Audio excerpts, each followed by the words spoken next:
संस्था के संस्थापक व अध्यक्ष अशोक चौधरी जी हैं। उनसे जानेंगे कि कोरोना काल में उन्होंने शहर में कितना आम जनता में रहकर के कार्य किया। इसके साथ में आहुति संस्था द्वारा वृक्षारोपण के संबंध में बहुत कई वर्षों से कार्य किया जा रहा है, मगर इस समय कोरोना काल के संबंध में अशोक चौधरी जी से जानेंगे। अशोक चौधरी जी, देखिए, कोरोना जब स्टार्ट हुआ और माननीय प्रधानमंत्री मोदी जी ने आह्वान किया कि सार्वजनिक कार्यक्रमों में नहीं जाना और कार्यक्रम सार्वजनिक कोई भी आयोजन नहीं करना, तो उसी समय से हमने संकल्प कर लिया था और होली का कार्यक्रम हमने स्थगित कर दिया था।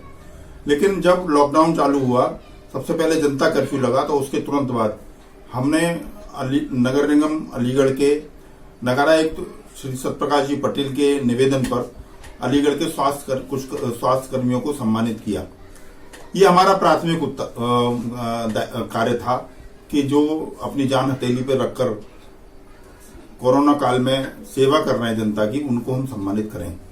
लेकिन धीरे धीरे जब स्थिति भयावह होने लगी और लोगों की असमय अकाल मृत्यु होने लगी, तो हमको लगा कि इस संबंध में कुछ करना चाहिए।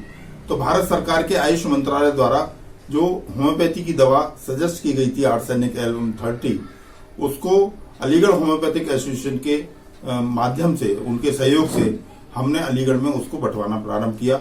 और हमें बड़ी प्रसन्नता है कि अलीगढ़ जनपद और उसके आसपास के जनपदों में भी हमने इस औषधि को बड़ी मात्रा में बंटवाया और लगभग 42,000 से अधिक परिवारों तक आज तक हम इस औषधि को पहुंचा पाए हैं। जितनी हमारी सामर्थ्य थी, क्योंकि बीच बीच में बहुत रुकावटें आई, कभी शीशी नहीं मिल रही थी, कभी दवाई नहीं मिल रही थी लॉकडाउन के कारण, लेकिन फिर भी प्रयास पूर्वक इस काम को, एक कठिन काम था, उसको हमने ईश्वर की कृपा से, गोविंद की कृपा से सेवा करने का प्रयास किया।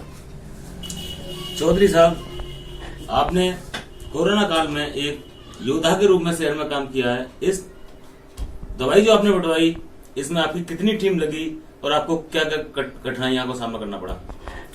देखिए, मैं इसमें कोई योद्धा नहीं हूं, मैं तो एक सिपाही था, छोटा सा। एक बड़ी टीम, लगभग 6 doctor Ajay Saxena, doctor Prabhat Das ji, doctor S K. Gaur, doctor D K. Verma, D K. Singh, Manish Jain, Umesh Chandra Sharma, ऐसे अनेक होम्योपैथिक जो चिकित्सक है, उन्होंने इसमें काम किया। इसके अलावा बहुत सी बड़ी टीम इस दवा को वितरण करने में लगी। इसके अतिरिक्त इसके साधन जुटाना, ये एक बहुत बड़ी जिम्मेदारी थी, क्योंकि इतनी दवाई बांटने में बहुत बड़ी लागत भी हमारी लगी है। और कोरोना काल में ही लोगों ने जिस प्रकार धन का सहयोग किया, वो भी इस मुहिम के बहुत बड़े हिस्सेदार हैं। मैं इस आपके माध्यम से उनको भी हृदय से धन्यवाद देता हूं कि अगर वो इतना सहयोग ना करते तो शायद इतनी बड़ी मुहिम को हमारे लिए चलाना कठिन हो जाता। चौधरी साहब, एक चीज बताइए, 1 जुलाई से महानगर अलीगढ़ हो या देहात हो, कोरोना के संबंध में पॉजिटिव केसों का निकलना बड़ी तेजी से जारी है। देहात में भी शुरू हो गया है, तो इसके लिए आप किसको जिम्मेदार मानते हैं? देखिए, इसके लिए हम स्वयं जिम्मेदार हैं। अगर हम कोरोना के संबंध में जो प्राथमिकताएं तय की गई हैं, बचाव के जो रास्ते तय किए गए हैं, हाथ धोना, मास्क लगाना, दूर सोशल डिस्टेंसिंग बनाए रखना, अगर हम इसको अनुपालन करते रहें, सफाई की तरफ ध्यान दें, तो किसी को भी ये नहीं होगा। लेकिन गांव में तो अधिकांश 98% लोग मास्क नहीं लगाते। शहर में भी 40%, 45% लोग आज भी मास्क नहीं लगा रहे हैं। सोशल डिस्टेंसिंग का पालन बाजारों में नहीं हो रहा है और इसके कारण ये बीमारी गंभीरता के साथ आगे बढ़ रही है। इसके लिए हम केवल प्रशासन को दोषी नहीं मान सकते। प्रशासनिक विभाग तो उतना दोषी है कि वो उसको रोकथाम के लिए या जुर्माने की कोई व्यवस्था या अन्य कोई व्यवस्था कर देता तो शायद इसकी रोकथाम हो सकती थी। हाँ, इतना जिम्मेदारी मैं कह सकता हूं प्रशासन को कि जितनी मात्रा में टेस्टिंग होनी चाहिए थी और टेस्टिंग की रिपोर्ट जितनी जल्दी आनी चाहिए थी, प्रशासन उस व्यवस्था को कर नहीं पाया।